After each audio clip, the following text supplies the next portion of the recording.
શાળામાં ઓરડા વગર કેવી રીતે ભણશે ગુજરાત? ખેડાના રતનજીના મુવાડાની શાળાની વરવી વાસ્તવિકતા. પ્રાથમિક શાળાના બાળકોને બેસવા માટે વર્ગખંડ જ નથી. વર્ગખંડના અભાવે બાળકો નવા મકાનમાં બેસીને ભણવા માટે મજબૂર બન્યા છે. ખાનગી મકાનોની લોબીમાં બેસાડી બાળકોને અભ્યાસ કરાવવામાં આવે છે. ધોરણ 1 થી 8ના 180 વિદ્યાર્થીઓ અન્ય જગ્યાએ બેસી ભણવા મજબૂર. 1 વર્ષ પહેલા શાળાના 4 ઓરડા તોડી પાડવામાં આવ્યા હતા. હજુ સુધી આ ઓરડા બન્યા નથી. શાળામાં હાલ 2 જ ઓરડા છે, જેમાં એકમાં ઓફિસ છે. વારંવાર રજૂઆતો છતાં નિંદ્રાધીન તંત્ર ક્યારે જાગશે? સવાલ.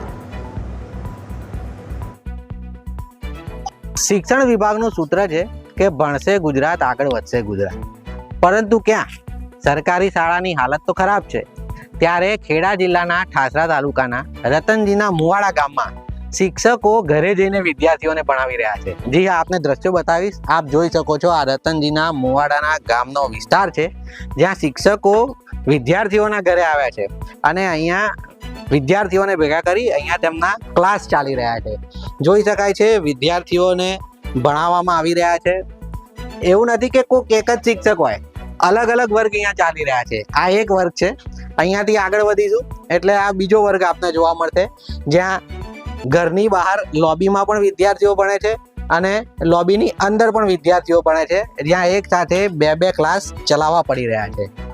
આ સ્થિતિમાં ભણી રહ્યું છે ગુજરાત અને આગળ વધી રહ્યું છે ગુજરાત.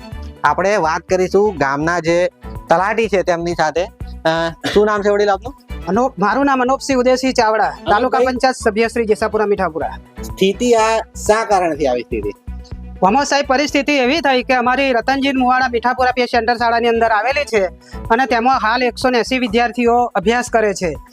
ગત સાલે અમને 8 ઓરડા તોડવાની સરકાર તરફથી મંજૂરી મળી ગઈ અને ઓરડા તોડી નાખ્યા અને પછી હમણાં કુલ 6 ઓરડા મંજૂર થયા છે એવું અમને જાણવા મળ્યું છે. પણ આજ દિન સુધી પ્રાથમિક શાળાના ઓરડાનું કામકાજ ચાલુ થઈ શક્યું નથી, જે વહીવટીતંત્ર અને સરકારના ઉપરના પદાધિકારીઓની ગંભીર બેદરકારી છે.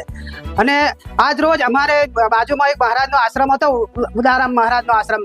કઈ બેસવાની બાળકોને વૈકલ્પિક વ્યવસ્થા કરી હતી, પણ તે આશ્રમનું રિપેરિંગ કામ કરવાનું હોય હમણાં એમણે ના પાડી છે કે અમારે રિપેરિંગ કામ કરવાનું છે. તો અત્યારે 180 બાળકોને અમારે બેસાડવાનો અને એમનું જીવન ઘડતર કરવાનો મોટો પ્રશ્ન ઊભો થયો છે. અને હાલ તમે જોયું તે પ્રમાણે બાળકોને અલગ અલગ ઓસરીમાં બેસાડી અને અમારા પ્રાથમિક શાળાના શિક્ષકો અભ્યાસ કરાવી રહ્યા છે. મિત્ર, તમારું નામ શું છે? મારું નામ ચૌહાણ ભગવાનસિંહ ઉદયસિંહ. અને જે અમારા ગામમાં 1 થી 8 ધોરણ ચાલે છે તેમાં 180 સંખ્યા છે. મારી જાણ મુજબ 6 રૂમ મંજૂર થઈને આવ્યા છે, પણ મારી તો એવી ભલામણ છે સરકારશ્રીને કે અમારે જગ્યાનો ખૂબ જ અછત છે. તો તેના માટે સરકારશ્રી અમને 1 થી 8 એકી સાથે આપે. અને બીજું કે અમે પોતે, મારા પપ્પા જે મહારાજ છે એ આશ્રમમાં ભણવા માટે મેં મંજૂરી આપી હતી, પણ મારે તેનું કામ પૂર્ણ કરવાનું હોવાથી મેં 2 દિવસથી એમને ના પાડેલ છે. છતાં મેં મારા પોતાના ઘેર જ આ બાળકોને ભણાવવા માટે શિક્ષકોને આજે જ મેં એમને કહ્યું છે. એટલે સરકારશ્રીને હું વિનંતી કરું છું કે જેમ બને એમ જલ્દી કામ ચાલુ કરે અને 1 થી 8 આપે તો અમારે જગ્યાનું સમતોલ જળવાઈ રહે, એના માટેનું અરજી કરું છું. કેટલા સમયથી સ્કૂલની સમસ્યા છે? આ 12 મહિનાથી સ્કૂલની સમસ્યા ચાલુ છે. છેલ્લા 12 મહિનાથી મકાન ઉતારી લીધા છે, વિદ્યાર્થીઓને બેસવા માટે જગ્યા નથી. આ દ્રશ્યો તમે જોયા, આ દ્રશ્યો ખરેખર શિક્ષણ આલમ માટે શરમાવે તેવી ઘટના છે. ઝડપથી આ ગામની શાળા નવી બનાવવામાં આવે તે જરૂરી છે. યોગીન્દરજી, ન્યૂઝ કેપિટલ, ખેડા.